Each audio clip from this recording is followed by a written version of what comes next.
ಇದನ್ನ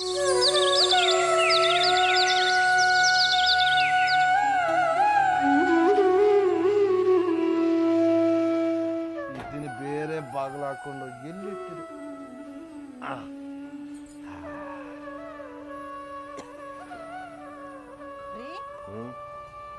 ಎಲ್ಲಿಗೋ ಬೆಳಗ್ಗಿನ ರೆಡಿ ಆಗ್ತಾ ಇದ್ದೀರಾ?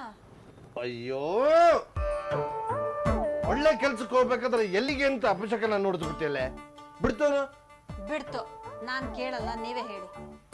ನಾನು ಇವತ್ತಿಂದ ಜಾಗಿಂಗ್ ಹೋಗ್ತಾ ಇದ್ದೀನಿ. ಏನ್ರಿ ನೀವು, ಹುಡುಗ ಆಗಿದ್ದಾಗ ಓಡ್ಲಿಲ್ಲ, ವಯಸ್ಸಿದ್ದಾಗ್ಲೂ ಓಡ್ಲಿಲ್ಲ, ಈ ವಯಸ್ಸಲ್ಲಿ ಏನ್ರಿ ಜಾಗಿಂಗ್ ಮಾಡ್ತೀರಾ?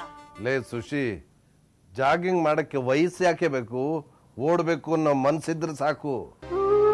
ಅಂತ ಮನ್ಸು ಇದ್ಕಿದ್ದ ಹಾಗೆ ಹೇಗ್ರಿ ಬಂತು ನಿಮಗೆ? ಅದು ಈ ಚಳಿಲಿ ಹೋಗೋದಿಕ್ಕೆ? ಯಾವನೋ ಪುಣ್ಯಾತ್ಮ ತಿಳುವಳಿಕೆ ಹೇಳ್ದ ಕಣೆ. ರಾಮೂರ್ತಿ, ಬೆಳಗಾಗೆದ್ದು ದೇಹನ ದಂಡ್ಸು, ಮನಸ್ಸು ದೃಢವಾಗುತ್ತೆ ಅಂತ. ಅದಕ್ಕೆ ಇವತ್ತಿಂದ ಪ್ರಾರಂಭ ಮಾಡಿದ್ದೀನಿ. ಸರಿ ಸರಿ, ಅದೆಷ್ಟು ದಿನ ದೇಹ ದಂಡಿಸ್ತಿರೋ ನಾನು ನೋಡ್ತೀನಿ. ಹೋಗ್ಬಿಟ್ಟು ಬನ್ನಿ.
ಹಲೋ, ಹೌದಮ್ಮ, ಹೇಳಿಮ್ಮ, ನಾನೇ ಮಾತಾಡ್ತಿರೋದು.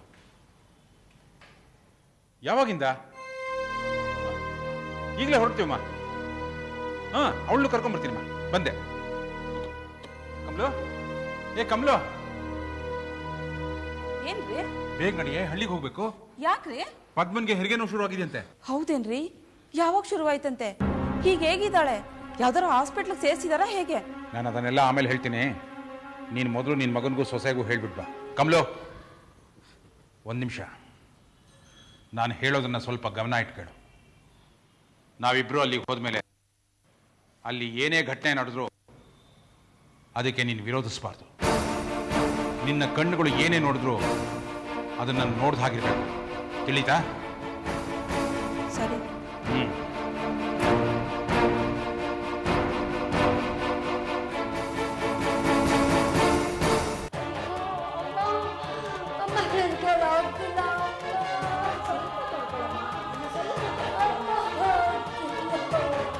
ಸ್ವಲ್ಪ ತಡ್ಕೊ, ಬೇಗ ಹೆರಿಗೆ ಆಗ್ಬಿಡುತ್ತೆ.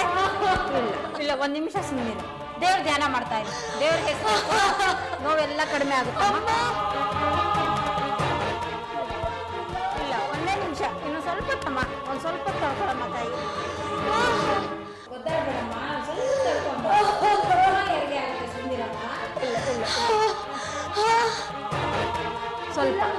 ಸ್ವಲ್ಪ ತಡ್ಕೊಳಮ್ಮ, ಸ್ವಲ್ಪ ತಡ್ಕೊಳಮ್ಮ. ಬೇಗ ಹೆರಿಗೆ ಆಗ್ಬಿಡುತ್ತೆ. ಇಲ್ಲ, ಒಂದ್ ನಿಮಿಷ ಸುಮ್ಮನಿರು. ದೇವ್ರ ಧ್ಯಾನ ಮಾಡ್ತಾ ಇರಿ. ದೇವ್ರ ಹೆಸರು ನೋವೆಲ್ಲ ಕಡಿಮೆ ಆಗುತ್ತೆ. ಅನ್ಸುತ್ತೆ ರೀ, ನನ್ಗೆ ಇವ್ರು ಹೆರಿಗೆ ಮಾಡಿಸೋ ರೀತಿ ನೋಡಿದ್ರೆ ಭಯ ಆಗ್ತಾ ಇದೆ. ಹಾಸ್ಪಿಟ್ಲ್ ಕರ್ಕೊಂಡು ಹೋಗೋಣ ರೀ. ಅಯ್ಯೋ, ನೀವ್ ಯಾಕೆ ಗಾಬರಿ ಆಗ್ತಾ ಇದ್ದೀರಾ? ನಮ್ಮ ಹಳ್ಳಿ ಸುತ್ತಮುತ್ತ 300 ಹೆರಿಗೆ ಮಾಡಿದಾಳೆ ಆ ಚಂದ್ರಮ್ಮ. ಅವಳನ್ನ ಸಾಮಾನ್ಯ ಅಂತ ತಿಳ್ಕೊಬೇಡಿ. ಸ್ವಲ್ಪ ಹೊತ್ತು ಹಿರಿಯಾಗಿ ಹೋಗುತ್ತೆ. ಅಮ್ಮ ಹೋಗ್ತಿಲ್ಲ ನನ್ಗೆನೆ, ಅಮ್ಮ ಹೋಗ್ತಿಲ್ಲ, ಅಮ್ಮ ನನ್ ಕೈಲಿ ಹೋಗ್ತಿಲ್ಲ ಅಮ್ಮ.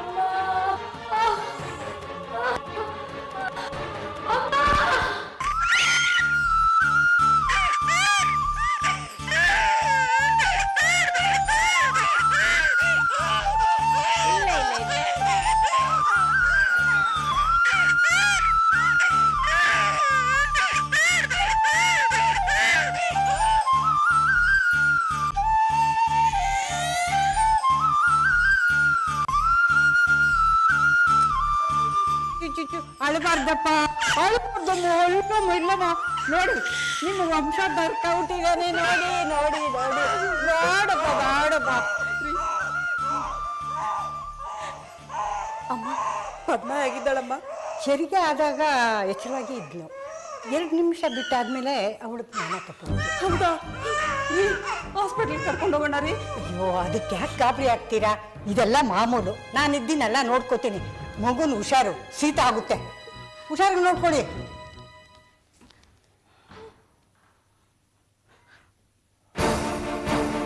ರೀ, ಮಗುನ ಎಲ್ಲಿಗೆ ತಗೊಂಡೋಗ್ತೀರಾ? ಕಮಲು, ನಾನು ನಿನಗೆ ಮೊದಲೇ ಹೇಳಿದ್ದೀನಿ, ಇಲ್ಲಿ ಏನೇನು ನಡೆದು ಅದನ್ನು ನೀನು ವಿರೋಧಿಸಬಾರ್ದು. ಏನೇನು ನೋಡಿದ್ರು ನೋಡ್ದ ಹಾಗಿರ್ಬೇಕು ಅಂತ. ಅಲ್ಲ ರೀ, ಈ ರಾತ್ರಿಯಲ್ಲಿ ಮಗುನ ನಿನಗೆ ನಿನ್ನ ಮಗಳ ಭವಿಷ್ಯ, ನಮ್ಮ ಮನೆ ಮರ್ಯಾದೆ ಎರಡು ಮುಖ್ಯ ಅನ್ನೋದೇ ಆದ್ರೆ ಇನ್ನೊಂದು ಮಾತು ಮಾತಾಡಬಾರ್ದು. ಗಸಗಸನೀಗ ಸಾಗ ಗಸಗಸನೀಗ ಸಾಗ ಪಮ ಪಮ ಗಮ ಪದ ಪಮ ಪಮ ಪಮ ಗಮ ಪದ ಪಮ.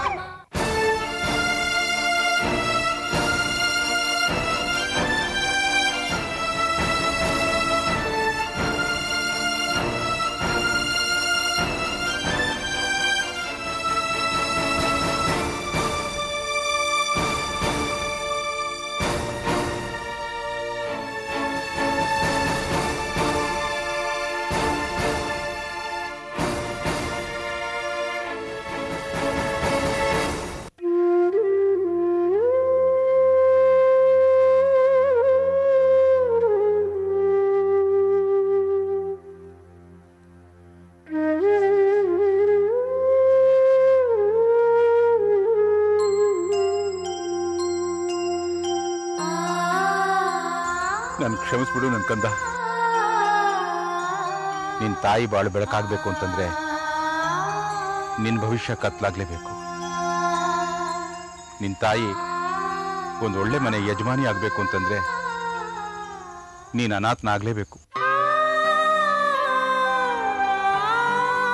ನನ್ ಕ್ಷಮಿಸ್ಬಿಡಪ್ಪ.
ಎಲ್ಲಿಗೆ ಹೋಗಿದ್ರಿ? ಮಗು ಎಲ್ರಿ? ಮಗು ಕತೆ ಆಮೇಲೆ ಹೇಳ್ತೀನಿ. ಮೊದಲು ನೀನ್ ಯಾಕೆ ಇಷ್ಟೊಂದು ಗಾಬರಿ ಆಗಿದೆಯಾ ಅಂತ ಹೇಳು. ಪದ್ಮ ಹೇಗಿದ್ದಾಳೆ? ಇನ್ನೂ ಪ್ರಜ್ಞೆ ಬಂದಿಲ್ಲ ರೀ. ರೀ, ಅವ್ಳು ಬ್ಲೀಡಿಂಗ್ ಜಾಸ್ತಿ ಆಗ್ತಿದೆ. ಹಾಸ್ಪಿಟ್ಲ್ ಕರ್ಕೊಂಡು ಹೋಗ್ಬೇಕು, ಬೇಗ ಬನ್ರಿ.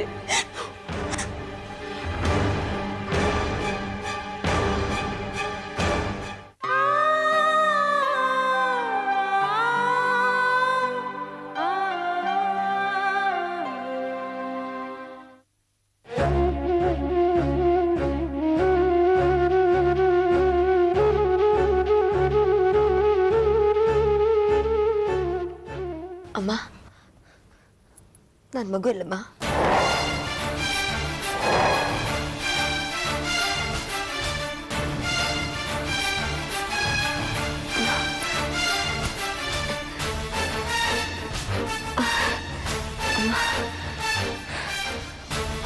ನನ್ನ ಮಗು ಇಲ್ಲಮ್ಮ. ಅದು ನಿನ್ನ ಮಗು ಪದ್ಮ. ಹೇಳಮ್ಮ, ಎಲ್ಲಿದ್ಯಮ್ಮ ನನ್ನ ಮಗು? ಹೇಳಮ್ಮ, ನನ್ನ ಮಗು ಎಲ್ಲಿ? ನಿನ್ನ ಮಗು ಇಲ್ಲಿಲ್ಲಮ್ಮ.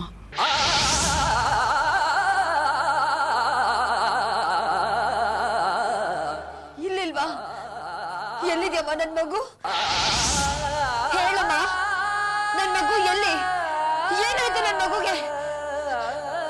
ಅಪ್ಪ ಅಪ್ಪ, ನೀವಾದ್ರೂ ಹೇಳಿಪ್ಪ, ನನ್ನ ಮಗು ಎಲ್ಲಿ?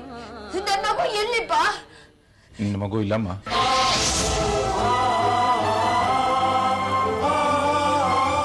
ಇಲ್ಲ ಇಲ್ಲ ಅಂದ್ರೆ ಏನರ್ಥಪ್ಪ? ನಿನ್ನ ನನ್ನ ಎಲ್ಲರನ್ನು ಬಿಟ್ಟು ತಾನು ಯಾವ ಲೋಕದಿಂದ ಬಂತೋ ಅದೇ ಲೋಕಕ್ಕೆ ವಾಪಸ್ ಹೊರಟೋಯ್ತಮ್ಮ.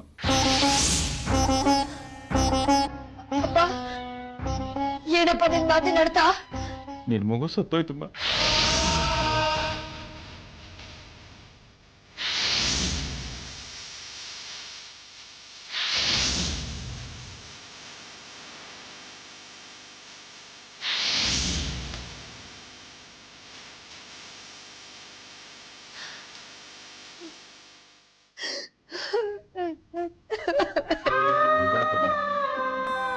ನೀನು ಆಗ ಎಚ್ಚರ ತಪ್ಪದವಳು ಈಗ ಎಚ್ಚರ ಆಗ್ತಿದ್ಯಮ್ಮ. ಇಲ್ಲ ಇಲ್ಲಪ್ಪ, ನೀವು ಸುಳ್ಳು ಹೇಳ್ತಾ ಇದ್ದೀರಾ, ನೀವು ಸುಳ್ಳು ಹೇಳ್ತಾ ಇದ್ದೀರಾ. ಅಮ್ಮ, ಅದಕ್ಕೆ ನೀವಾದ್ರೂ ಹೇಳಿ, ನನ್ನ ಮಗುಗೇನು ಆಗಿಲ್ಲ ಅಂತ ನೀವಾದ್ರೂ ಹೇಳಿ. ಪದ್ಮ, ಮಾವ ಹೇಳ್ತಿರೋದು ನಿಜನಮ್ಮ. ನಿನ್ ಮಗು ಹುಟ್ಟಿದ ತಕ್ಷಣ ನಮ್ಮನ್ನೆಲ್ಲ ಬಿಟ್ಟು ಹೊಟ್ಟೋಯ್ತು.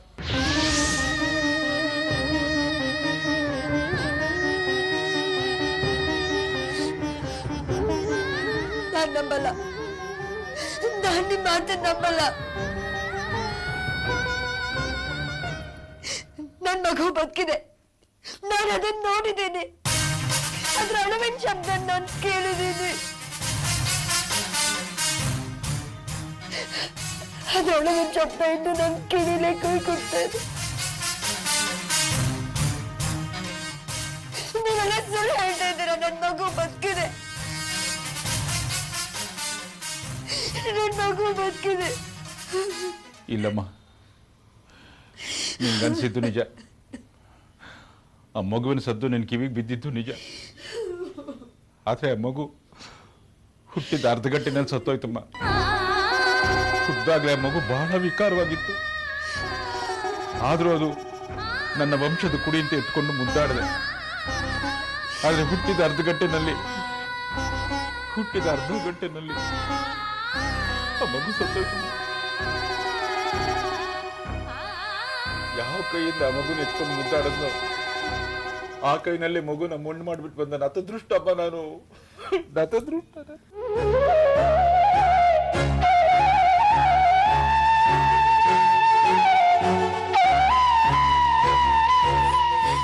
ಮಾವ, ಸಮಾಧಾನ ಮಾಡ್ಕೊಳ್ಳಿ ಮಾವ. ಪದ್ಮನ್ ಧೈರ್ಯ ಹೇಳ್ಬೇಕಾದ್ ನೀವೇ ಹೀಗಳ್ತಾ ಕೂತ್ರೆ ಹೇಗೆ ಹೇಳಿ? ಏನ್ ಮಾಡ್ಲಮ್ಮ ನಾನು? ನನ್ನ ವಂಶದ ಕುಡಿನ ಕಳ್ಕೊಂಡು ಪಾಪಿ ನಮ್ಮ ನಾನು.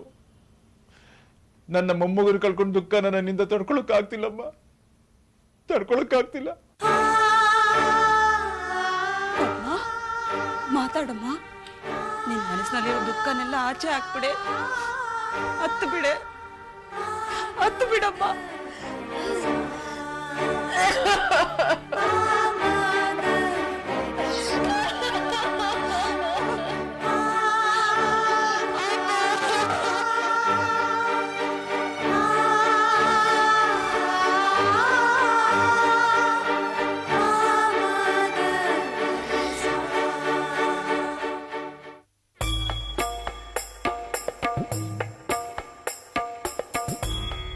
ಏನ್ರಿ ಇದು? ಕಾಫಿ ತಂದಿಟ್ಟು ಹೋಗಿ ಅರ್ಧ ಗಂಟೆ ಆಯ್ತು. ಕುಡಿಯೋದನ್ ಬಿಟ್ಟು ಊರೇ ಕೊಳ್ಳೆ ಹೋದೋರ್ ತರ ಯೋಚನೆ ಮಾಡ್ತಾ ಕೂತಿದ್ದೀರಾ? ಊರೆಲ್ಲ ಕೊಳ್ಳೆ ಹೋಗಿದ್ರೆ ಯೋಚನೆ ಮಾಡ್ತಿರಲಿಲ್ಲ ಕಣೆ. ನನಗಾಗಿದ್ದೆ ಇನ್ನೊಬ್ರಿಗಾಯ್ತಲ್ಲ ಅಂತ ಸಂತೋಷ ಪಡ್ತಿದ್ದೆ. ಊರೆಲ್ಲ ಚೆನ್ನಾಗೇ ಇದೆ, ನಮ್ಮ ಮನೆನೇ ಹತ್ಕೊಂಡು ಉರಿತಾ ಇದೆ ಅಂದರೆ ಹೊಟ್ಟೆ ಉರಿ ಅಲ್ವಾ? ಕೊಳ್ಳೆ ಹೊಡಿ ಅಂತದ್ದು ನಮ್ಮನೆಗೆ ಏನ್ರಿ ಬಂದಿದೆ? ಇಷ್ಟು ಕೊಳ್ಳೆ ಹೊಡಿಯಕ್ಕೆ ನಮ್ಮನೇಲಿ ತಾನೇ ಏನಿದೆ? ನಮ್ಮನೆ ಅಂದರೆ ನಮ್ಮನೇನೇ ಆಗಬೇಕಾ? ರಾಣಿ ಮನೇನು ನಮ್ಮನೇನೆ ತಾನೆ.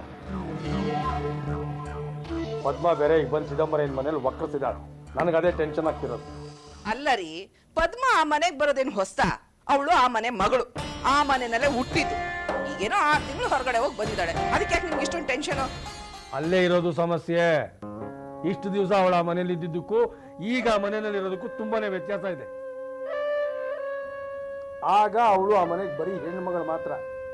ಆದ್ರೆ ಈಗ ಸುಂದರನಿಂದ ಮೋಸ ಹೋಗಿ ಅನಾಥೆ ತರ ಎಲ್ಲೋ ಇದ್ದು ಒಂದು ಮಗುನ ಹೆತ್ತು ಮಗುನೂ ಕಳ್ಕೊಂಡವಳು ಮನೆಗೆ ಬಂದು ಕೂತಿದ್ದಾಳೆ.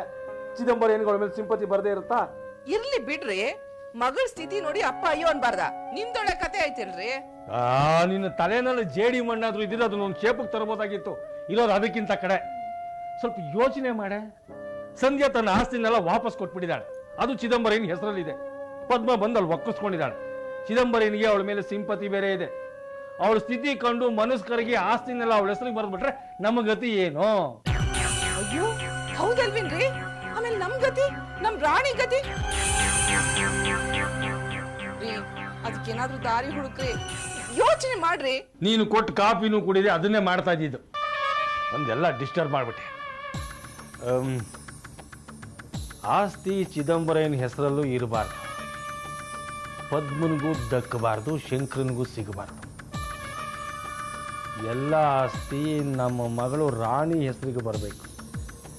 ಹಾಗೇನಾದ್ರೂ ಮಾಡಬೇಕಲ್ಲ.